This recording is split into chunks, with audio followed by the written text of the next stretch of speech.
Wolf at eXp Realty.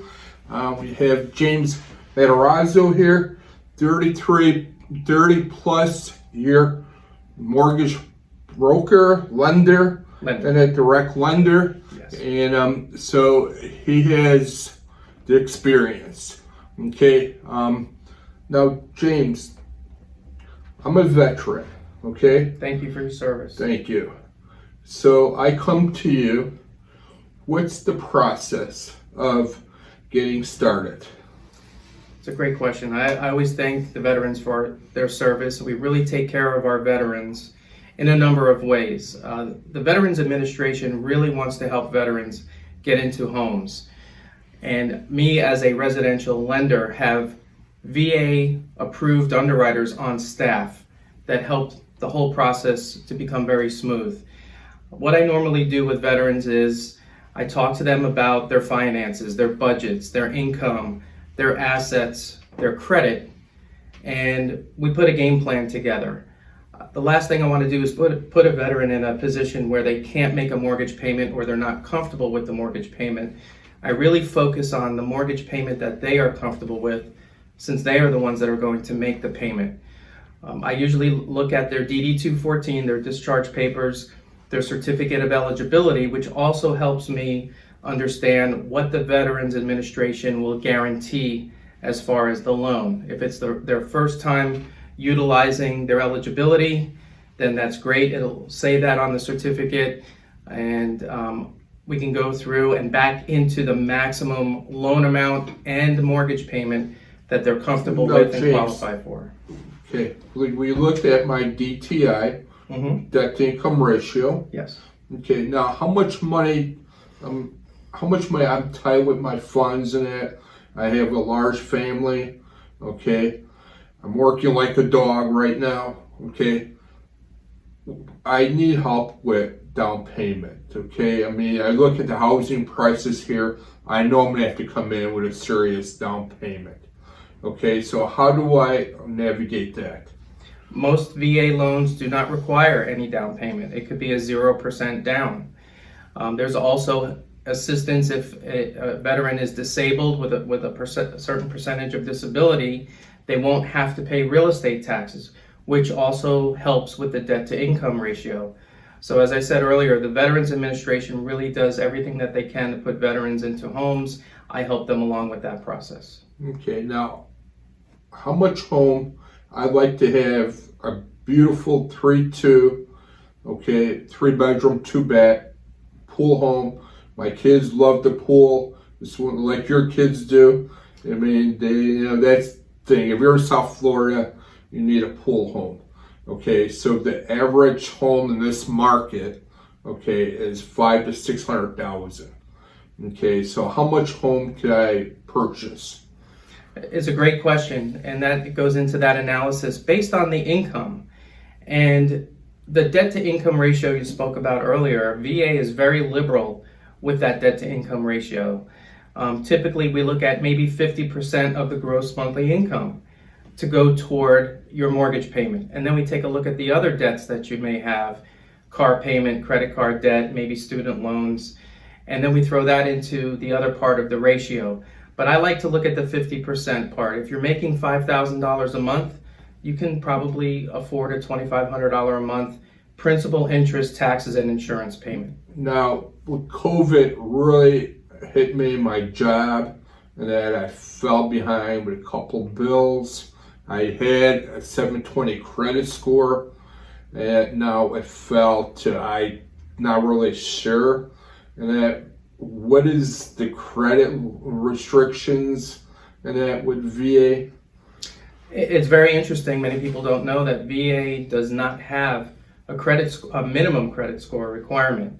Most lenders put what they call it as an overlay to the guidelines that VA puts out, just to limit the risk associated with low credit scores.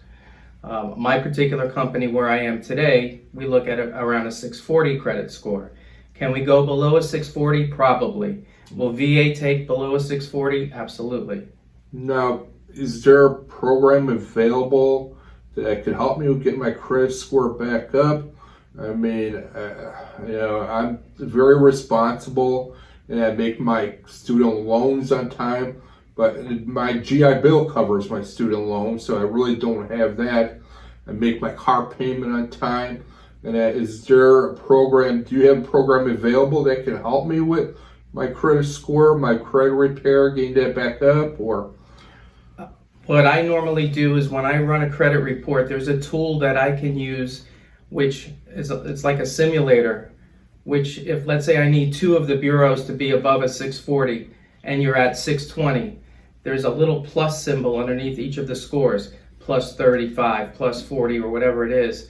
I can see if you pay down a certain debt or pay off a certain debt, that there's a good likelihood it'll increase that score or improve that score to that 640 plus range. That's my first line of defense.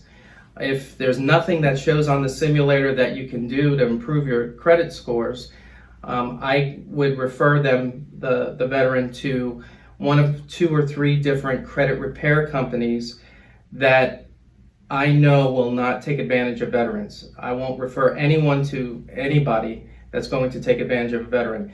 Either they're going to be able to fix their credit or assist them in getting the scores up, or they're not going to put them on their plan and take a dime from them. Okay, now you put me into my beautiful dream home with my family, and I like to be an investor. I like to buy other property and build a possible portfolio. Is there something available with the VA that I could purchase another property with that, or?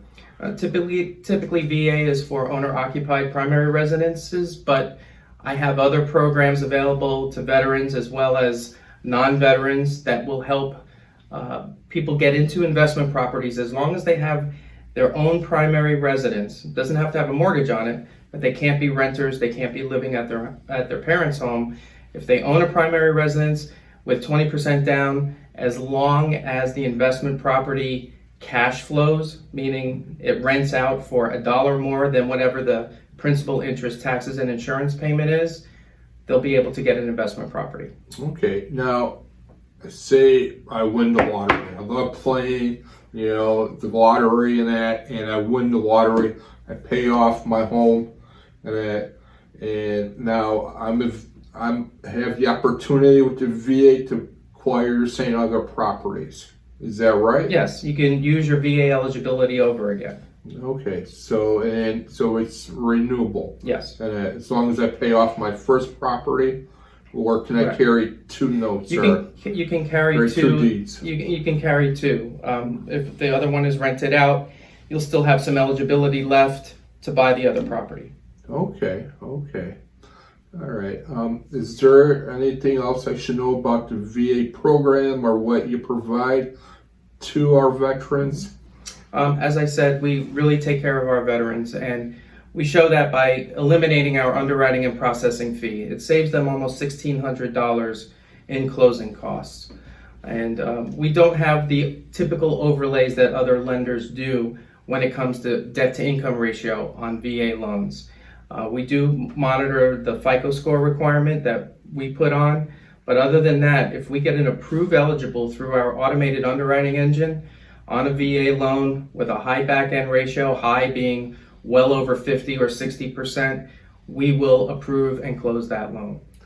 Okay, and now I'm hoping that, because this market, the prices are so ridiculous, do you see a market correction coming up in the future?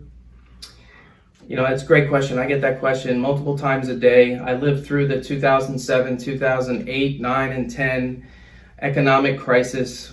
I think there's a few major differences between the 2 times, where we are today in 2021 and where we were back then. I could say, no one has the crystal ball, so I don't know what's going to happen. I just think that we may have a flattening of the values. And to me, it's basic economics 101. It's supply and demand. There's just not enough inventory. There's not enough homes for people to buy right now, which is driving up the price of the properties. And yes, we had COVID, and yes, it definitely affected people financially, and some people were put on forbearance. of their own doing because of their mortgage payment. And now they're hopefully coming out of the forbearance and able to make their payments. I don't believe we're going to have that humongous foreclosure glutton that we had before. I think that the people who've been able to purchase homes and qualify for mortgages really did qualify for the mortgages. They had skin in the game. They had down payment. We verified their income. We verified their assets. We tightened up the credit guidelines. The pendulum really swung from no income verification, no asset verification, fog up a mirror, and we give you a loan in the early 2000s to the mid 2000s, to we want to verify everything, your income, your employment, your assets, your credit. You really have to be credit worthy. Now this would be great for next week. Stay tuned. We're going to go more into this and that what these products were in the day. I mean, you were in that market. I mean, you were doing working processing and that originating, that taking applications. You worked with a company and that unfortunately, a lot of people lost their homes. I mean, you were not guilty of that yourself, but there was a company, and James will go into that more next week. Okay, stay tuned until next week. Thank you, James, for your time. Thank you, sir.